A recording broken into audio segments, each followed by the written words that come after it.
exactly where that is, Jeremy. Thank you. A local advocate for kids living with type 1 diabetes continues his mission to give them experiences all kids enjoy. Kent Schnackenberg is here along with Kane. Thank you both for being here today. And we're going to get to you in a minute, Kane. But Kent, first of all, what is it? What is Team Schnak? What do you do? And what inspired this mission? Well, thank you for having us. Team Schnak started in 2014, and it was about spreading awareness about type 1 diabetes. And it started with my niece, Michelle, who was diagnosed when she was 13. And it expanded so fast, and I started doing bike rides around the United States for the Juvenile Diabetes Research Foundation. I just finished my 47th ride in December. And I talk at schools any chance I get, and we raise a lot of money. And a few years ago, we got hooked up with Camp Discovery. Had an opportunity to go there and see what it was all about, and we decided to try to start doing scholarships for kids. And so we had a chance to start our community, in the Emporia Community Foundation, we have the Team Schnak Strong Fund, and that helps kids in that area with expenses of the disease. But we also send a lot of kids to camp. We average about 35 kids a year to go to this camp, and it's a life-changing experience. It's wonderful, and send a lot of kids from Northeast Kansas and the Emporia area, but kids from all over Kansas. And we've just been blessed with the opportunity that they continue to work with us. And Kane, you were one of them. Yep. Where do you go to school, Kane? Washburn Rural Middle School. And how long ago were you diagnosed with type 1 diabetes? 3 years ago. 3 years ago. So you were telling me a little bit, what do you all do besides go to school? Football, soccer, track, and wrestling. Just a few things, just a few things. Yes. How much did your life change, and how much have you had to adjust since your diagnosis?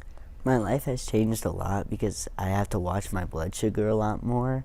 And any moment you could just go low and pass out on the football field, on the track, and even just wrestling in the middle of a match. And we certainly don't want that to happen, do we? Okay, so you were able to go to summer camp. Yeah. What did you all do at camp? I just played a lot of gaga ball with my new friends. We learned a lot about diabetes and how to take care of it and how to change out our pods on our own.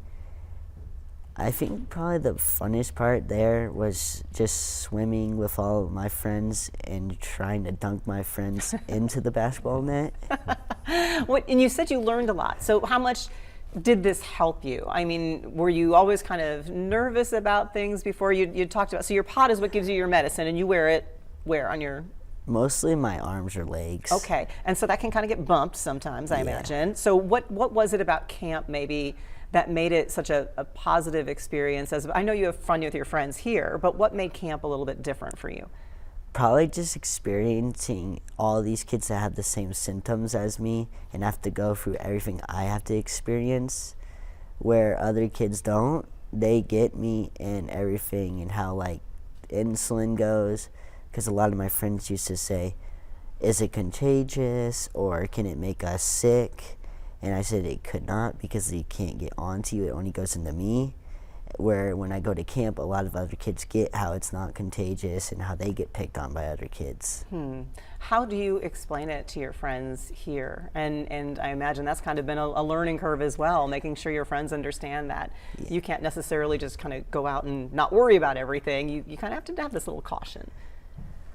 I probably just explain it by it's medicine that shoots into my arm or leg and just goes through my body and helps me bring my glucose down. And when I eat, I go back up, and then I have to take insulin over again if I go too high. You have a lot of numbers that you pay attention to, but camp was one time that you could just kind of let it all go and be yourself, which is what Team Schnak is all about. If people want to support your mission, Kent, and donate to these scholarships or all the awareness efforts that you do, where can they find information and what can they do? Well, obviously donations are important to us, but the one thing that's really important to us is to spread awareness about the disease and talk about that it's nothing these kids did. They just happen to get it. It's an autoimmune disease, and that's why they're all heroes to me, and that's why we're so emphatic about trying to help as many kids as we can. And you can support us through the Team Schnak Fund at the Emporia Community Foundation, but basically today we just want to talk about how great the Camp Discovery experience and how good those people are to us, and it's just something that's very, very important, and we want to thank you again for everything you do for us, and the coverage we got today. It's very important. Well, I appreciate you being here and telling us about your efforts. And Kane, thank you for helping us all understand a little bit about what your life is like. All the best to you both. Thank you for having me. You're welcome.